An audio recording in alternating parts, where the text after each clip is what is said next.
What's up? What's up? What's up? What is going on? Happy Tuesday.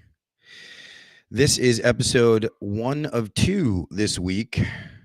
Um, I'm going to do another episode on Thursday, and that is going to be a table read of the. There was a whole bunch of posts that went out, and it was like these crazy stories that everybody submitted.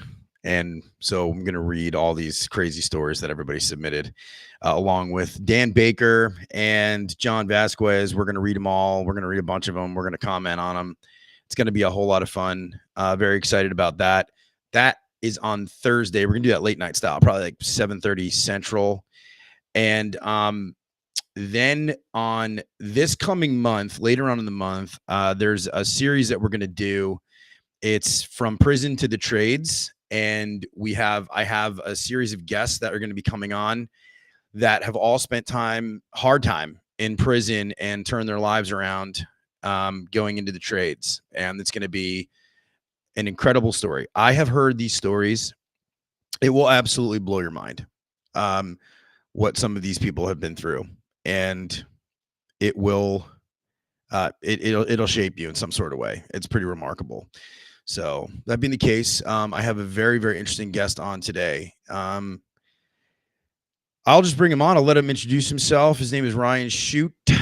Ryan, hello, sir. What's crack-a-lackin', my friend? How are you? Oh, man. Living the dream. Living the dream. So, Ryan, you're an interesting cat, man. Why don't you tell everybody who you are, man? I'm Ryan Chute. I'm a partner at Wizard of Ads. I help contractors, essential home service business owners to take their small businesses, turn them into big brands. Yeah. And but you do this in a very interesting way, right? Mhm. Okay. Why don't you go into that a little bit? You don't What call do you do? yourself don't call yourself a wizard and don't do something weird, right? So Wizard of Ads really just focuses in first on the strategies. What are the thing? What's the thing that makes you stand 600 feet above your competition? And so many companies and business owners just think, I don't know, just like do HVAC or plumbing or electrical, and there's nothing special. It's just like we know that we do a better job than our competitors, and we take good care of people, and we serve people at the highest level, and that's just table stakes stuff, right? So we have to dig deep. We have to get past the kind of the superficial small talk, the table stakes, and get into the things that really, really matter, not just with what we say about the brand, but what we know to be true about the culture within the brand and the buying experience, and get that down to the really granular spot, and figure out what we're going to do to stand you 600 feet above the competition, then do something that I never expected. Coming into this business as a sales guy, I thought you just kind of teach people about what you do. And what I learned really quick when I became a partner was we're going to say a bunch of things that nobody anticipated ever saying about themselves or their business, that has nothing that really feels like their business, but is absolutely everything about their business. And then we tell the stories of the customers and their pain and how the business engages them and solves those problems. So that's where the creative copy comes in, and then we're blessed to have national presence with our mass media partners, and that allows us to get just shockingly, ridiculously good deals on mass media, where about 50% or more of your trade area is hanging out. Whether you listen to radio or not, there's more people than you can imagine ever actually listening, and that's where you're going to get a little bit of a unfair advantage when you're showing up where other people aren't. Yeah. You know, one thing I learned a long time ago was that the best, most successful people tell good stories. Mm-hmm. Mm-hmm. Yeah. Yeah.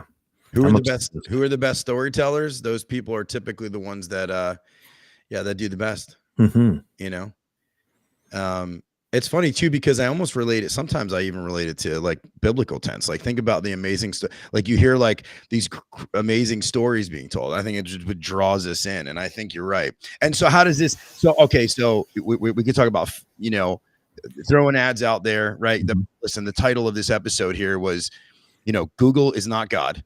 Mm-hmm. It's the devil. Mm-hmm. And what did you mean by that? Because you came up with that name. Yeah. Well, listen, we've heard the false idols out there praising the good Lord Google, and I like to say blasphemy, shame that there is no God aside from the one true God. And I'm not religious in the formal religious sense. I don't believe in religiosity. I do believe in God, and I do believe in the greater that God brings. But in that, so much I'm not going to be preaching or there's going to be no fire. There is going to be no brimstone. Yeah, there was a little bit of confusion on Yes. the on one of the posts. Somebody said, like, what's going on here? What is this all about? Is this an anti-technology sermon No, you're going to be doing, Everett? there is Nope. no mark of the beast. No, none of Nope. that. Nope. Telling stories. We're going to tell stories, and look, that is the story to be told. Look, What's Google matters, but there's a whole bunch of other stuff that matters too. I'm going to ask it off the gate because I'm really curious. What's the best story? Let me ask you this. What is the coolest story you think that had the most impact on, the business? Like, which story was it that you guys created that you got the feedback on that was like, oh my gosh, you have no idea. This story was the best. Everybody loves it. Every time we go into a house, somebody tells us about this story. Yeah, it's that one that I just sent you over earlier today by email. And this was a company, we renamed it to Drain Magic. It was called East Coast Trenchless, and that has its own obvious tragicness to it, because who the heck knows what trenchless even means unless you're a plumber. By the way, I know the owner of East Coast Trenchless. I didn't know that was it. That was pretty cool. He started out in a little business in Harrisburg, Pennsylvania. Yeah. Yeah. That's so cool. So that turned into an absolute giant, and then they rolled it into their bigger engine. But they were able to bring that up to darn near 7 figures a month in less than a year, and that was dancing in that 50 to 80 a month when we started. Well, the name was tragic. We had to fix the name, and we all know that the pain that people feel is at the drain. It's not at some weird trenchless thing. So we fixed that problem. Then we fixed the problem that needs to be solved, which is we really wanted to be the second opinion company. We're not trying to do plumbing. We're not trying to do traditional like toilet swaps and those types of things. We're trying to fix drains and full stop. The guy has a brilliant business model. He's an absolute rock star operator. Like, there's just world-class, best of the best, and he needed something that stood out and was absolutely outrageous. So that was the assignment. So we come up with this guy named Billy Ray from Billy Ray's Hole Digging, and Billy Ray's probably got a little bit of a hearing problem because that diesel engine running behind him is always kind of just humming away. You want me to play the ad? Right. Play the ad? And yeah, so this one's about Yelp and how proud he is of the Yelp reviews that he just received. That's funny. Yeah, let's see if I can pull this up here. Who's that? Like, and I want to. It's like Joe Rogan's like, "Hey Jamie, Jamie, can you? Hey Everett, can you pull that one up?" Yeah, let's see. I'm gonna pull this up. Can you guys see the screen? Yeah. All right. Let me move that down, and I'll put. Yeah, there we go. I'll play this audio right here. Let's hear it. Let's see if you can hear it. Hi, I'm Billy Ray from Billy Ray's Hole Digging. My customers know when you need one great big mother of a hole, ain't nobody better than you can call than Billy Ray. Let's just take a look at some of my online reviews. Here's one. Good Lord, that's the biggest hole I ever seen. I had no idea the hole was going to be that big. Well, you are quite welcome, if horrified in Hershey 69. I hope you enjoyed your hole as much as I enjoyed digging it. All right, let's see. Mystified Margaret says, did you really have to dig across the driveway through my azaleas and all the way across my front lawn? Yes, ma'am, and you are quite welcome. Thank you for that lovely review. In the old days, if you needed to repair or replace your drain line, it meant digging a trench from your house to the street. With Drain Magic, we use advanced robotics and modern materials to remotely diagnose and repair drain lines without digging a hole. And we guarantee our work for life. Underground drains? No trench. That's Drain Magic. For a second opinion, visit drainmagic.com. Love it. Just the tip of the iceberg of where we took that campaign across the first year. And the idea was, let's get people to absolutely adore us until such time as they're faced with the unfortunate situation of having to deal with that, and then have them immediately think of us when that came up, almost certainly from their plumber, who was going to tell them that they have to rip their driveway and yard from one end to the other, and how disruptive it is to the neighborhood. And when we were getting explained how intrusive this is and how almost traumatizing it is for customers, we're like, oh, hold my beer. You want trauma. Let's let's lean into this and have some fun with it. So it's this massive story of transformation. It's this really great story of what it could be in the pain and what it isn't with advanced technology and simple, clean things that all happen in a day, and just make it such a quick, elegant, easy solution that not only are we able to solve your problem that you would have had 3 days, 4 days, or even a week of nightmare with, we can do it in a day, but for the same price. So now we're talking about net 30 to the bottom line, and all of a sudden this makes an awful lot of sense. Talk about the war room. Like when you guys sit down with a company and you map out and you game plan this, what does that look like? I mean, go ahead. Yeah, the war, it's a lot less sexy than it might appear in the world. At the end of the day, we go, we visit with the client, we're spending time with them, we get past the small talk, and we really start figuring out where the real pain is, both for the client and for the customers that they're serving. And what we're trying to do is pull out something that is true to the competitive landscape that we're dealing with, and to the overarching situation at hand, be it plumbing, electric, HVAC, garage doors, roofs, whatever. So what we're trying to do is dig out the trauma, the wounds, the incidents, the changes, the scary stuff that's freaking people out, both inside the company and out, and how we deal with it, how we cope with it. Because what we're looking for is the flaws of a company. We're looking for the hill that they'll die on, the self-imposed consequence that they'll put on themselves when no one else is willing to put that consequence on them. We're looking to get past the 100% satisfaction guarantee nonsense that everybody's going to say, and the weak sauce warranties that have every friggin' oh my gosh, weasel word out that you can get, right? I went to a conference once, and the keynote speaker got up on stage and he said, hey, so there was a bunch of business owners there. It was a large practice group that there's hundreds and hundreds of members. He gets up there and goes, how many of you out there offer quality service? Everybody was like, oh, I do. It's like, how many of you out there do, great warranty work? Oh, we do good warranties. It was like, how many of you guys background check your guys? How many of you have warranties and guarantees? How many of you? Everybody said they do that. So you're right. You have to differentiate yourself.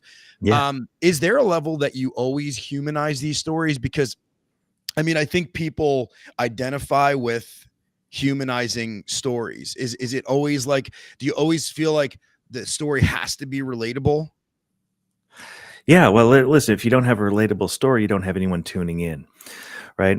And one of the things that's not relatable, I mean, I'm looking at the Superman poster over your shoulder, Everett, and I'm thinking, Superman has a flaw, right? He has a weakness, kryptonite, right? Right. If we didn't have a kryptonite and Superman, he'd be friggin' boring. He'd be like super boring, right? And that's what we're bringing out in people is when we do something wrong, how do we fix it? Well, that's interesting you say that, right? Because have you ever seen the Boys? Yes.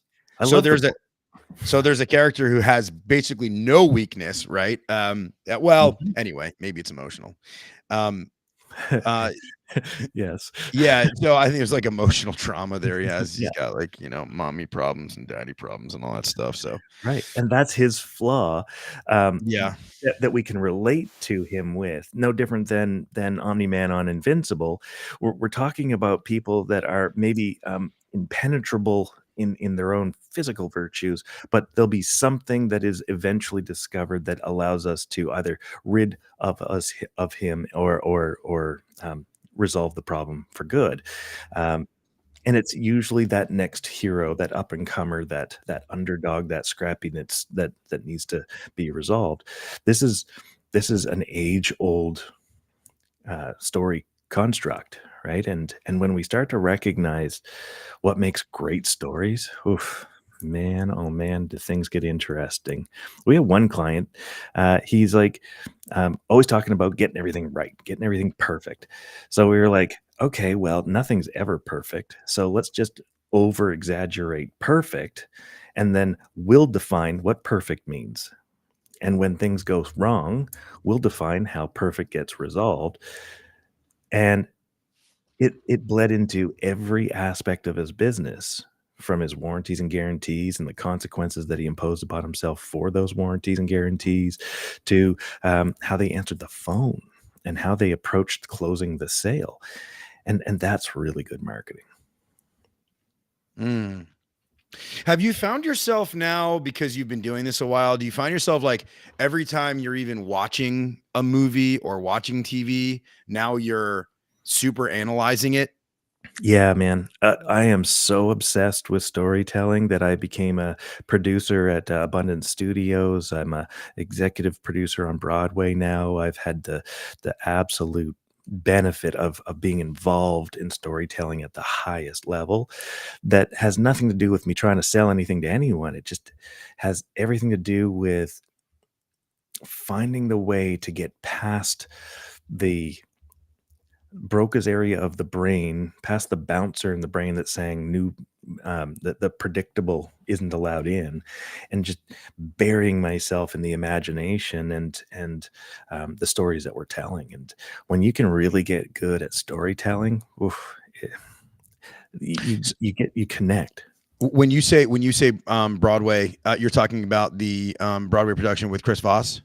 Yeah, we've got a Broadway production starting with Chris Voss. It's going to be a one night only show with Chris Voss in June, and it's about negotiating life, and it's gonna be a absolute once in a lifetime experience that people are going to be absolutely blown away with the 600 or 700 people that we'll put into that theater. And Which theater are you using, by the way? Samuel J. Friedman Theater in Broadway, on Broadway, just off of um, Times Square. Yeah, that's pretty cool. Yeah. Yeah, I've seen my way in a few of those theaters over the years, man. So that's pretty cool. I got a Yeah. chance to perform in one too. That was pretty neat. That is amazing. That's awesome. Yeah, yeah, years ago. It was like a whole nother life, right? Mhm. So yeah, that's a whole nother animal, right? Because tell about that process, because I mean, there's so much that goes into trying to put on a Broadway production. I can't even imagine well, I guess it's a little easier. You don't have like big set pieces, right? Because you got a celebrity coming in, a celebrity author coming in, Yeah. and you're selling a one night show, right? Well, and these people really do understand it. The first time I did it was with Lisa Nichols, who was on The Secret, the movie The Secret, and Yeah. has since written 10 best-selling books with people like Jack Canfield and of course herself. And she's like the Black Lady, Tony Robbins of our era. She is kind of the person that the gurus rallied behind and got behind and supported and mentored for her whole life. And she and I become friends, and we went to Broadway with her show in December, and we're currently shopping it around with all the major networks and big channels like Netflix and Amazon. And these are world class The events. stage performance, or would it be? Yeah, so we shot the stage performance, and it was a one night only thing. We shot the stage performance, and then we're going to take that and bring it to the masses. So it's an exciting time to be in that theater and to feel that energy is just world class. It's What's it like to work with Chris Voss, because he's a master wordsmith and negotiator? Like, is it tough having a conversation with him? it was a bit daunting at first. I'd met Chris a couple of years, 3 years ago now, and then we got back together. Through my friend Nick and Chris's friend Nick. We're mutual friends, and we were hanging out and talking about stuff. We were talking about bourbon and starting a bourbon celebrity brand and doing a. He'd interviewed me for a thing that's just being released now, and then we got into this whole conversation about negotiation and sales and closing, because I'm on the sales closing side, he's in the negotiation side, and I'm like, I think that sales is like a dance, and that closing is like jujitsu. And then he perks up and he goes, "Yeah, but like pinning down the problem, not the customer, right?" And I'm like, "Man, I love this guy. Like, he is just the best." And I'm like, "We should write a book together." And then we wrote a book. We're writing a book. Yeah, together. attack the problem, not the person. That was something that I learned like last week. Not that I learned the concept, but I learned that phrase: attack the person, the problem, not the person. Well, and it's that construct in our brain too, right? Like how we're going to approach it. What I found about Chris was like Never Split the Difference is pretty like sexy. It's got the hostage taking and the violence and the danger and all that other stuff. And what you come to find out about Chris is that he is one of the kindest, most compassionate, empathetic human beings I have ever spent time with. The way that man treats every single human being around him is just absolutely the most endearing thing in the world. I would think you would have to be, right? Because he was a hostage negotiator. This So is it. he had to literally put himself in the mind of trying to attain a goal while trying to subdue somebody from doing something stupid, Mhm. while trying to get on their side. Yeah. And masterfully, right? One of the takeaways from that book too is always like, how am I supposed to do that? Like they ask for something like, how am I? Tell me how I'm supposed. Like you turn it around on them. And I was watching this guy on TikTok, and he was saying like, and I don't spend a lot of time on TikTok, but I happen to be, somebody sent me a link, Yeah. and it's this guy, and he has like millions of followers, and he talks about like 3 ways of how you deal with X or how you deal with Y, or if somebody insults you, what do you say? Like all these little tips of the trade, and I'm like, these make sense. Yeah. These make sense. So So this. it's tactical, right? It is. So this Broadway production is in June. It's a one night engagement. Yeah. And you are also co-authoring a book with him, right? I am. Yeah. He and I are going to be writing a book about exactly what you just said. Like, how in the world do you apply negotiation tactics of an FBI hostage negotiator in HVAC and plumbing? Well, that's exactly what we're going to write about. Is it's oriented to the Never Split the Difference, but put it into context of HVAC and plumbing tactics, and now all of a sudden you've got a clear pathway to that solution, right? So that's a big deal. It's super helpful in really kind of just figuring it out how it is I'm going to actually do the thing that I read about in a book, put it in practical terms. It's funny that you say that, because I have a friend who actually read the book. He's in HVAC sales. He read that book and he took those and he applied it into his world. I read it. I got a lot out of it. I got a lot out of it. Ironically enough, there's actually a closing line that is, you actually, somebody goes, yeah, I want this and you want this, and be like, all right, look, let's just split the difference. And the name of the book is Never Split the Difference. And the crazy part about it is, Let's Split the Difference is a very effective tool to going like, you get something, I get something, like 7 Habits of Highly Effective People, right? Yeah. You get something, I get something. Let's come together. It's a win-win, right? Or it's a lose-lose. We lose, I lose, so yeah. But finding that dance, and Never Split the Difference is really about not phoning it in. Not splitting the difference is about giving up on the negotiation. And yes, everyone needs to come out of the resolution in a positive sense, right? And splitting the difference is often not getting the most positive out of each. It's about holding your ground to what you know is true and to be sound and to be right for the customer and your business, frankly. Yeah. One of my favorites with Chris Voss is turning all the yeses into nos.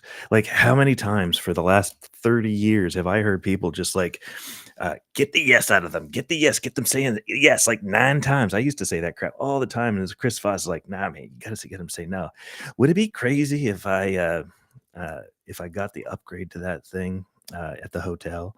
And the people's like, no, that's good. Yeah, we can get you into the new. It's like, would I be crazy if, would I be mad if, like, how much trouble would you get into if I did like all of the things that you can just turn all of the yes questions into no questions, and no is a real easy thing for people to say. So start with no. This is a Jim Camp strategy from 30 years ago, but Yeah. Chris, Start with the no. right? Yeah, I always thought that was so much. That was so. I think. Oh, dude, man, this is a topic that I just live in. Man, like, and I think this comes down to storytelling too, because I think some people want to tell stories, and they want to tell it in a way that's like, I don't know, shiny light or whatever. But in actuality, you're right, humanizing it, right, being like, I think a lot of these strategies are just so common sense to me. It's just like, hey, all right, let me ask you a question. You want to do this? I know you want this. What, like, where, would it be crazy for me to say blah, blah, blah, blah, blah? Like, It's just, some of these strategies are like, honestly, they're just simple conversation pieces that, like, I think we forget as we get older. And I think the reason why we forget as we get older is because we're constantly thinking about the response. We're not thinking about what we are trying to say. We're thinking about the response. Right. And so you're thinking about the response, and you're like, oh, but they might respond like that. But it's like, okay, well, anyway. But when you can control the response, like Chris knows he's getting a no. And that's what I love about this is like, no, I know what I'm getting. Like when I show a flaw for a client, we know we're going to get complaints. We know look, Aaron Gaynor put out his ad about him being on his couch with his kid, divorced and bankrupt and all this like crazy stuff that he put on the radio. And he's like, man, that was like vulnerable stuff, right? For a plumbing dude, for a guy who's like a plumber in Columbus. And like they started a Reddit page about him, start ripping his ass about what, like, this isn't a therapy session and stuff. Like, it's just like fantastic. Like, cause that for every jagoff who's starting a Reddit page, there's 20,000 people who adore the man because he's a man that should be adored. So I got the chance to work for a company that used your services, and I actually, I was really cool. I messaged him actually. I messaged him. I want to actually share. Would you be okay if I'm going to share the page because actually this individual means a lot to me. I learned so much from him about how to really be just for all, everybody's got flaws. Everybody's got struggles when they're trying to build a business. Yeah. But man, he really attacked, just attacked things. And so the name of the company, Service Professionals, out of New Jersey. Mm-hmm. And I think it's the second best decision. I think it's just like a simple, I'm going to play this. I hope, the audio comes through. Let me know if you hear the audio. Honestly, it's the second best decision of my life. The best decision was marrying Kelly and starting a family. Aww. But going into the trades was the best professional decision ever. And you know what? It's still a freaking great career. Both of my sons grew up working in the trades, and I couldn't be prouder. Why am I telling you this? First, unlike the bean counting CEOs of other home service companies, I'm a plumber leading other plumbers, electricians, and HVAC technicians. It's why I care about my people succeeding in their careers and the rest of their lives, which makes all the difference in the service you'll get from my thumbs up professionals. Second, I'm hiring. If you or someone you know works in the trades and wants a work home where they can always do what's best for the customer, call me. Of course, you gotta be a stand-up guy or gal with a heart to serve. But if you are, you'll find the best job you'll ever have waiting for. So here's why I like that. ad, by the way, and not only because I know the guy and I worked there. The picture, you use the word bean counting CEOs, and I like that because it was a human approach. True story. I'm gonna have to send this to him. True story. We were short staffed one day, and we we had 15 plumbers on the road, 10 service technicians. Like it's a sizable $10 million company right at that point in time, maybe more. We had a boiler. Something happened. One of our installers guy got into a truck, went over there. Okay, I'll never forget. He walked in after the job was over. They installed the boiler. Dude freaking came in. I mean, he was soot. It was an oil boiler. Like, I'm talking soot from head to toe. And it just showed it was kind of neat. And I thought it was cool. And I like that ad for him because in all those ads, because it just kind of humanized him. And I really liked how it went, other than these bean counting CEOs. It shows, because obviously in our space, it's true. I mean, there's a lot of larger companies coming into the space. There's PE, all this other stuff. It's not a bad thing, but he's using that to his advantage and saying, hey, like, you're getting me. And to humanize it even further, he goes, hey, if you want to come work for me, I'll show you, come be a plumber for me. Come be an HVAC guy for me. I liked it. It was good ad. Well, has it done well? I haven't talked to him.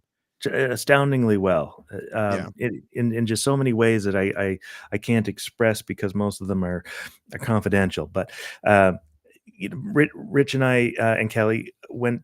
I brought them to Lisa Nichols on Broadway on December 9th.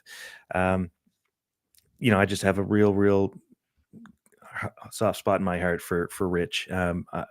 He is one of the guys who is deeply deserving of all the effort and attention and care that we can possibly give a human being to lift him up and to be the master that he is, because he is that guy. And you'd ask me, like, how do we get to humanizing a brand? Just tell real stories about real people who do real people things like Rich does. And not all people are like Rich or Aaron Gaynor or Jamie Porterfield or some of these other just really brilliant, caring guys in the field, and women in the field, working their butts off to get the job done and care for customers and their employees at the highest level. That's good that you said that, but I think what's even more important is how you deliver that message. Actually, funny enough, Tony's in the chat here. Tony and I worked there at the same time. Interestingly enough, you say, like, oh, well, I got to back up for a second here, because you said something that really sparked my interest. But you're like, not everybody's, out there, and not everybody's doing it. We wanted to capture that. But how do you then, what kind of stories are you capturing where you can't capture that? Like you have a hard time with it. What do you do then? Well, sometimes you can't let the unadulteratedly, purely 100% accurate truth get in the way of a good story, right? So that's not to say that we're saying anything absolutely deceptive, because that's impossible to be successful, but we're also crafting a story that allows us to dramatize things and caricaturize things in a way that expresses the sentiment with maybe humor or endearment or injustice and fighting those things. Very often we use a device in our writing called a foil. That's the character that does outrageously outrageous things, that can say the stupidest crap that has ever been said, for our guy to defend against that, to demonstrate our values. As we've shared a couple of these things, Tony just said, I will absolutely take a bullet for RB, Rich Bogda. He taught me so much, it isn't even funny. Yeah. Right. And that's Rich Bogda for you right there. Like, that is a man who is deserving of so much in life. Dude, I remember he told me, I was at the 20-year party. He threw like a 20-year anniversary party, but this was like years ago. Okay. Over 10 years ago.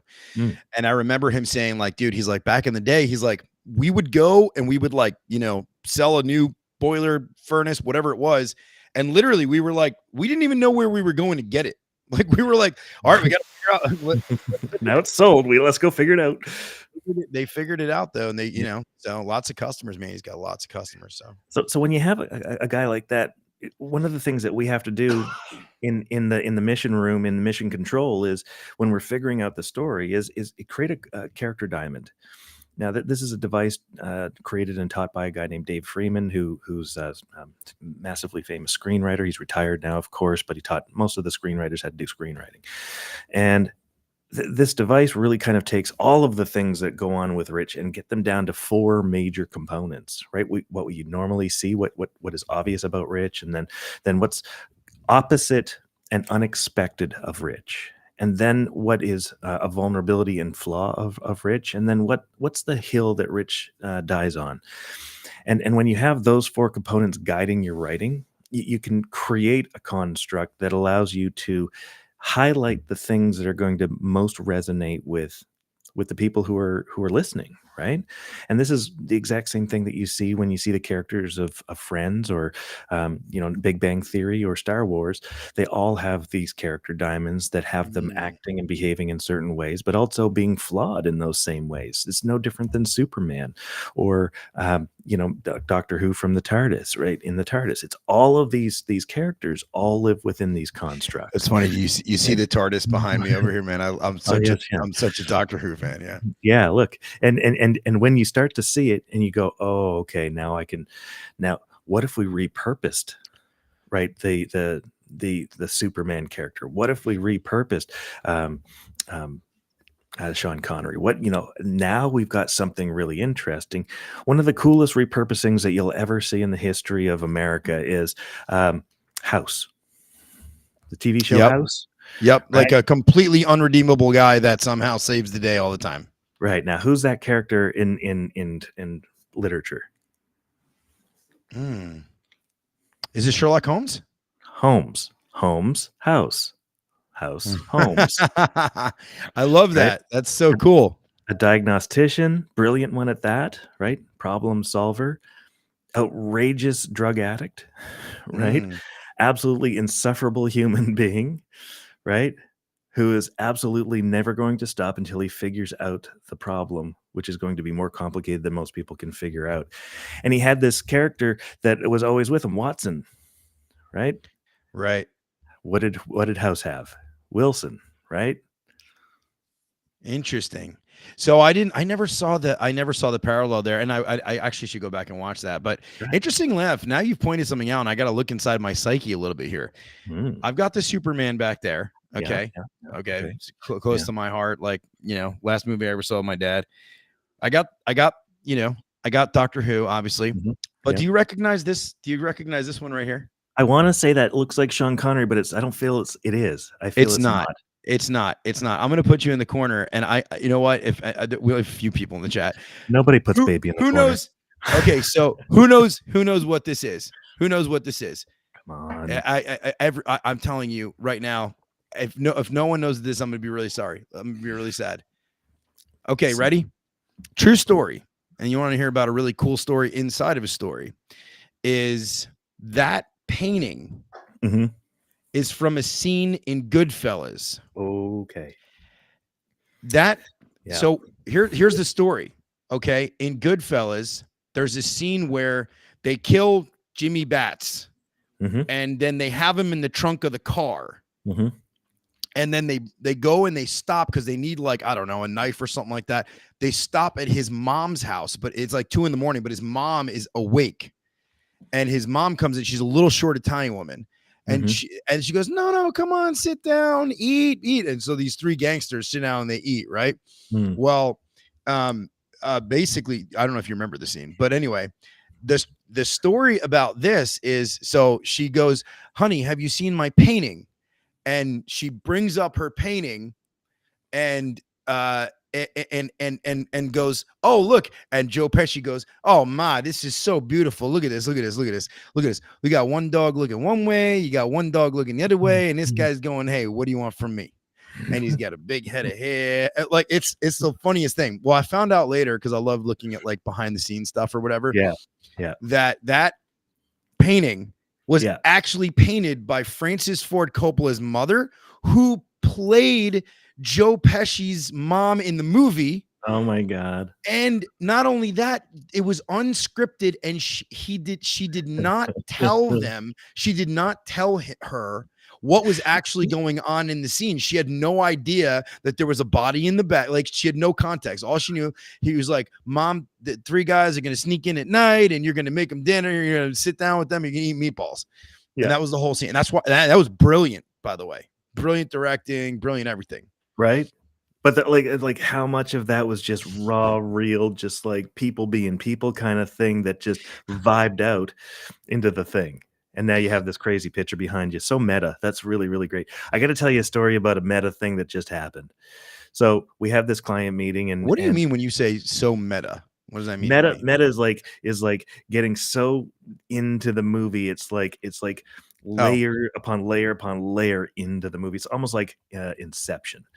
So we have this one client, and you and I were talking before, and you're like, "Hey, what are some crazy stories?" Well, one of the crazy stories was that we're now like sourcing piñatas for the brand, because the kids love this guy so much, this brand that we've created, that they wanted the brand guy to show up at the kid's birthday party.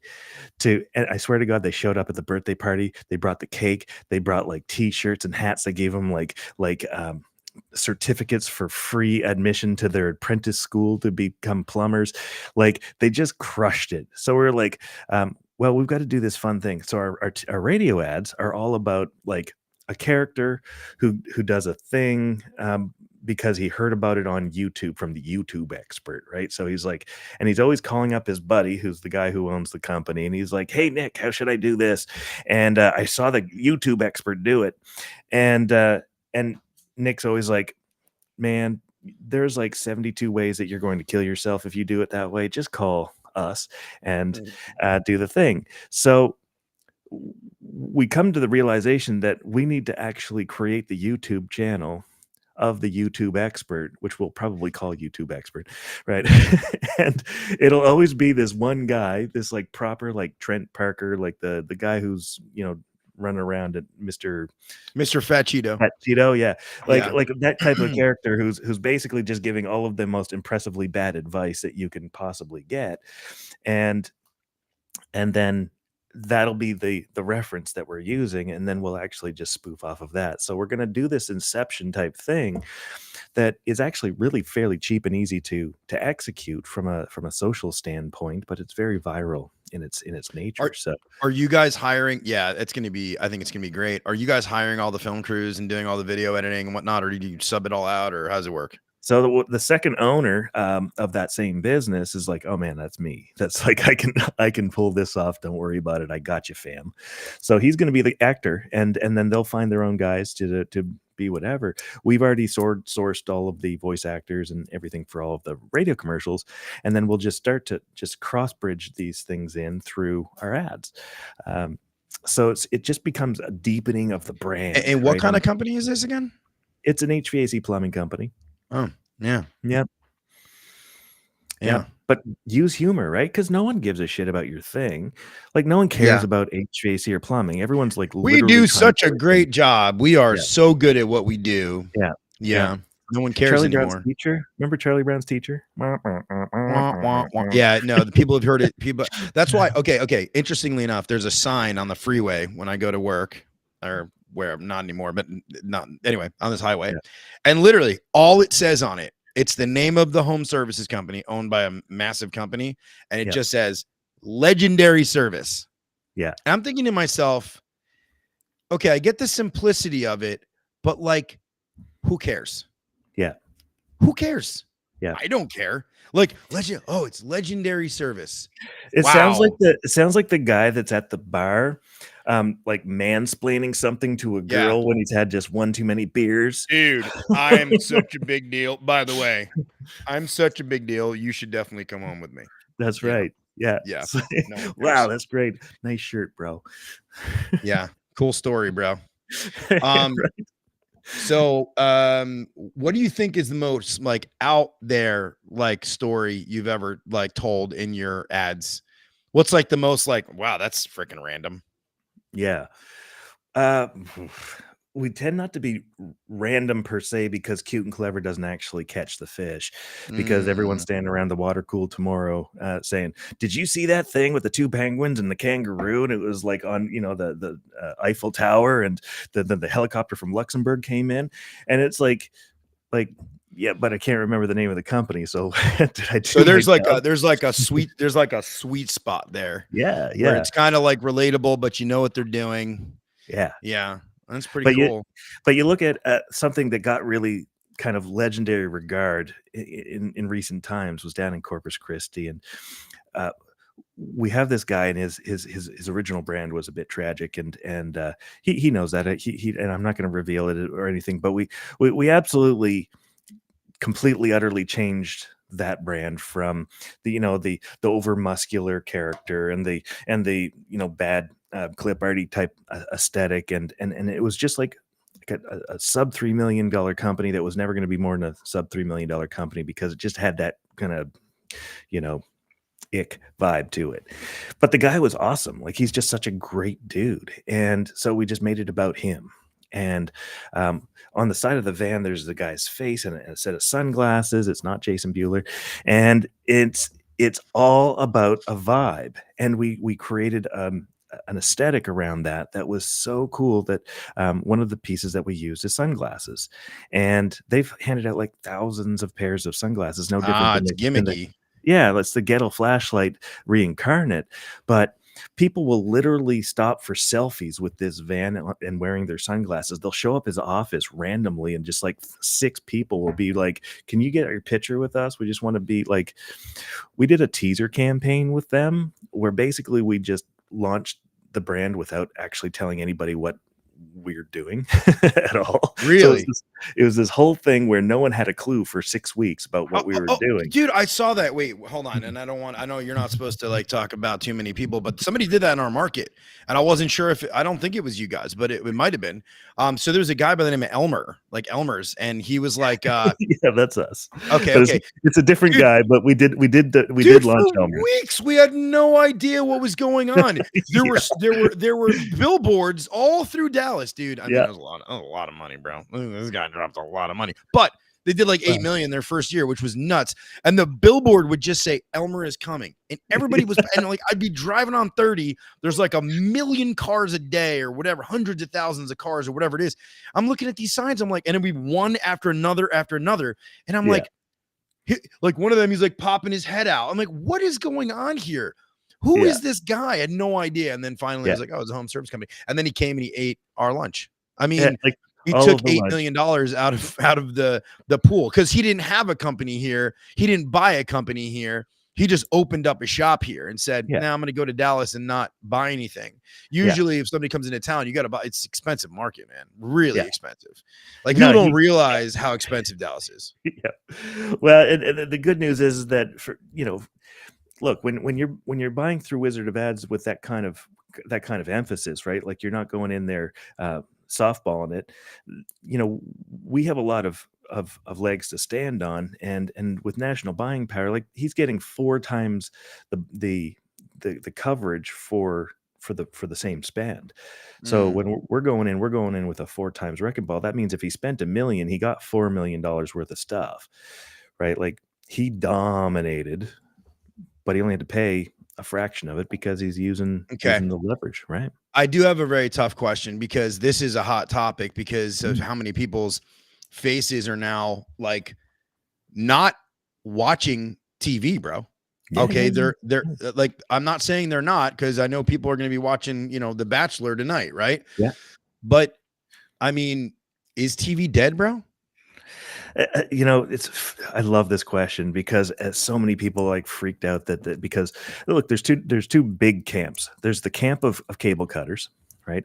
And then there's the camp of people who don't know what a cable is. They never had to cut anything because they never had a cable, right? Now, most of those folks are pretty young. Now, if you're Gen X like me, if you're in your 30s, 40s, and you're kind of like sitting in that limbo world, you're like, do you have TV? Do you have cable? Do you watch broadcast still? Do you just watch streaming? Like, what are the things? And the answer is that Netflix is TV, and Hulu, it's TV, and YouTube, that's all TV. When you're watching a TV show like HBO, like, that's all TV. Now, the penetration strategy of most streaming services is give them a whole bunch of stuff for ridiculously cheap and no advertising until you get a massive volume. Then you can start advertising or charging them outrageous payments. And then you stack that on top of the 58 other streaming services. And now all of a sudden you're paying more than what you paid for cable, or you're going to start watching friggin' commercials again. So there was a blip in the moment in the matrix where we didn't see a bunch of advertising, but most people on Prime are watching radio ads or TV ads. Most people who watch Hulu are like watching TV ads. when you're on Prime, you're because they're not ad free. But okay, Yeah. okay. So the answer is that yes, it's TV changed. TV cable has declined and set-top box has declined. The national decline since 2017 has been 10%. That we have seen a decline of 10% in the last 10-ish, not quite 8 years. So when you start seeing it, it's not that people are getting rid of broadcast or cable, it's that they also have streaming. So we pay attention to these numbers intimately. Every single time the national reports come out, we're the first people to get those reports. And we're looking at, should we be making any shifts? The answer has been, we have shifted the strategy to which we show up on TV and where. We used to show up a lot on Jeopardy and Wheel of Fortune. We show up way more now on live sports and news. We pay a lot of money for those spots, but play infinitely less of them because we're going to get the repetition we're looking for, which is 2 to 3 times a week each week. The flip side of it is we can still get that same penetration with radio, infinitely more than people have ever imagined. Over half of the population of every city in the top 200 cities of America listen to the radio, and most of the time it sits in excess of 70%, and the national average is 83% of people listen to the radio. Yeah, I actually agree with that, and I it's funny you say that because I do think that people, even though people have Spotify or whatever, I think that like for like local stuff and like sports radio and like whatever, I think people just throw it on in their car and they just like sit there and listen to it. And I know because I would hear it on all the time, and Elmer's would come on all the time. So it's not so much that TV is dead, it's that our screen time has changed on the devices that we're using and everything else, but we're still finding ways to capture attention now. But here's another thing. If I want like a 55, 65-year-old, that's watching Jeopardy or watching the news, like that's my core market, then I mean, and think about it, like if you're a home services company, like that's who you want. You want old people with money. Like that's your core, right? Because your young people are like, I'll figure it out. I got a neighbor, I got a friend. Like you get to a point where you're like in your 50s or whatever. You're like, dude, I'm not, just call a company. And I like, am not doing No. I'm not getting on that roof. I'm not going to hurt myself. I can't bend down long enough to fix the problem. Right. My knees hurt. Evan Hoffman is in the chat here. He said 2 handsome bachelors right there. Oh, Evan, stop it, you flirty Canadian. Yeah, you Canadians are crazy. Evan actually he's revamping the HVAC Success Secrets Revealed podcast. And he's and it's called Let's Vent, and I'm waiting for his rollout, his first episode. That's going to be pretty cool. I'm excited. I don't know if he's inviting guests on. I'm sign me up. I love that. Well, here's what I've learned about and maybe you can help me too, but here's what I've learned about I've had a lot of engagement, so I'm really blessed. I feel really good about it. But one thing that I've learned is that there's actually, I think because there's so many podcasts, everybody wants to do a podcast. Everybody has a podcast. But what you're finding is that like people will do like a couple episodes and then they kind of like, they dwindle out, or they're not consistent about it or whatever it is. Right. And one thing that I've,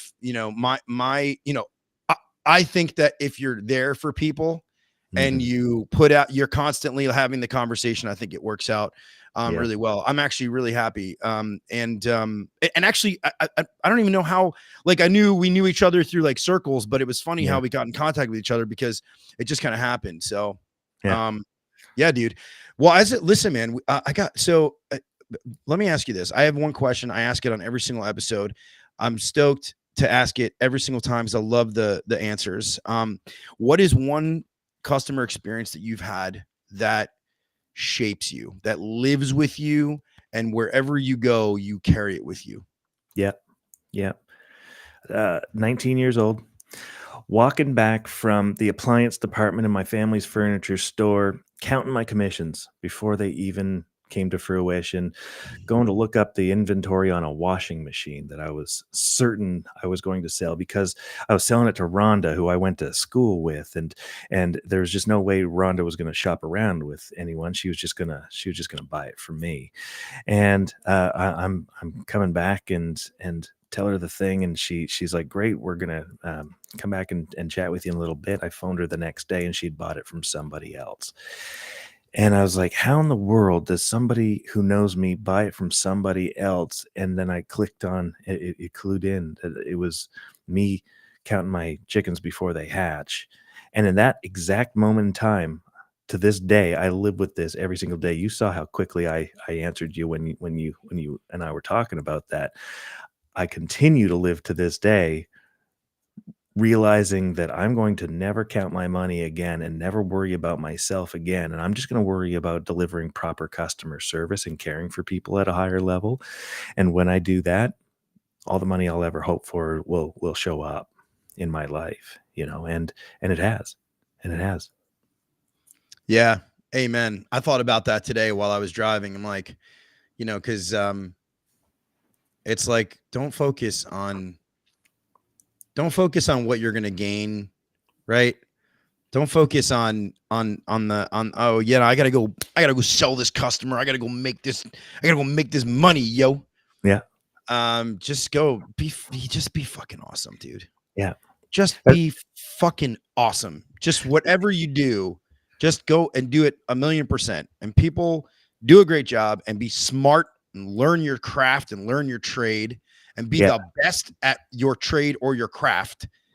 And then the byproduct of that is then you start counting your commissions there, Mr. Chute. You know it. And that's it. In Japan, it's 7 years of cooking rice before you're allowed to touch sushi as a sushi apprentice. Is that 7 right? years of cooking rice. You're not even allowed to sniff the meat, let alone touch it, right?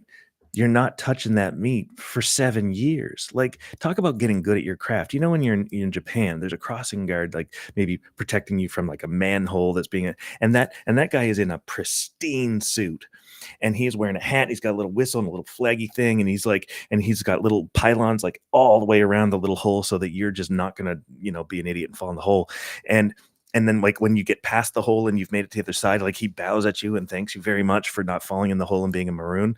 And that is being the best at what you're going to be, whether you're the guy who's protecting the maroon from friggin' getting around a little hole that is clearly marked, or you're the president of the United States. It does not matter. Just be all of what you can be.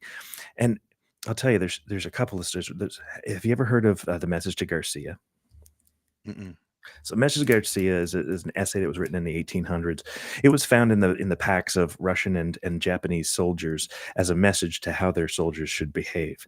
And one of the things that the story of the Message to Garcia was that there's Garcia up in the Cuban mountains, and he was in dire situation. If he doesn't do the thing, he's super hooped in a big way. And the guy is like, who can I get to actually get this message to Garcia? It is of utmost importance. It's life and death. Who's the guy? And they say, oh, it's this guy named Rowan. So he calls for Rowan, and Rowan shows up, and he goes, I need to get to this message to Garcia. He's in the foothills of the mountains of Cuba, and it's of dire importance. And Lieutenant Rowan says, yes, sir, and disappears. And that was it, right? Like, how many times have we had that in our lives? As for, if all of our HVAC techs were like that, our plumbers were like that, our electricians, our CSRs, and our warehouse guy was like that, our world would be absolutely astounding. And we're looking for those unicorns in our life every day, but we have to be that guy as well. We have to create an initiative, the Rowan initiative, the initiative of finding and nurturing people like Rowan who get shit done, who just take the message and get it to Garcia. And no questions asked, and no ask for overtime, and no like all this stuff. All of that stuff came to Rowan. Rowan got everything Rowan ever wanted in life by being Rowan, right? And that's what we're talking about in so many of these stories is, who can you rely on? Who do you want to have deliver your message to Garcia? Who are you going to follow into battle because you know that they're going to be the guy who comes out shoulder to shoulder with you and brings you with them? And that's life, right? If you're going to be human, do something that humans would want to pay attention to. If you're going to humanize a brand, do something that stands 600 feet above the competition, not by the heroic measures, but by the little things that a lot of other people just aren't willing to do. Love it, dude. This has been amazing. What do you want to plug? Plug whatever you want. You got your Broadway show coming up. That's probably sold out. Your June co-op- 1st. No, we haven't launched tickets for that yet. June 1st, there's going to be both VIP and regular tickets on Broadway. It's called gosh, I'm trying to remember this. Negotiating Life with Chris Voss, one night only on Broadway on June 1st. I can certainly get you the link to that so that people can check that out. It'll also be in my socials at Wizard Ryan Chute. You can find me pretty much anywhere at Wizard Ryan Chute. Okay. Wizard Ryan Chute. You know it. I'm going to put that at the bottom of the chickadee chat right here at Wizard Ryan Chute. If anybody has any questions, hit up Ryan Chute. Okay, guys, on Thursday, we're doing a table read. I please attend because I think, honestly, like, I don't mostly care if anybody goes to a live chat. This one's going to be a whole nother animal. Okay. We are reading all of these submittal stories from technicians and sales reps and plumbers and electricians from around the country. They have submitted, okay, like, so I was in this house. This is the real So I Was in This House episode. Okay. Oh, that's cool. This is the true service and sales tales of the original concept. We are going to have stories that are going, I've read them. Some of these I can't even put my mind around. So we're going to do a little thing. We're going to do a little banter. It's going to be a little community event. It's going to be a lot of fun. Probably going to be like an hour and a half episode. But anyway, I really encourage everybody to come. I think it's going to be a whole lot of fun. Tell everybody to come in here. I got a lot of technicians who are going to come in too. Dude, Ryan, I really enjoyed this conversation. I can't believe we've done an hour already. Pretty awesome. For those of you that don't know, I am partnered up now and I'm creating all the graphics and everything for Cooper and Hunter is my official podcast sponsor. They're a great manufacturer of equipment, Douglas mini splits, VRFs. Very excited to have them on board. They've been super cool. I got a whole box of stuff from them. So I'm very, very cool. And I got some more sponsors on the way, which is really, really neat. I'm overwhelmed with the amount of reception I've gotten. So Ryan, dude, I love your stuff. Been awesome. Guys, I'll see you on Thursday. Rock and roll.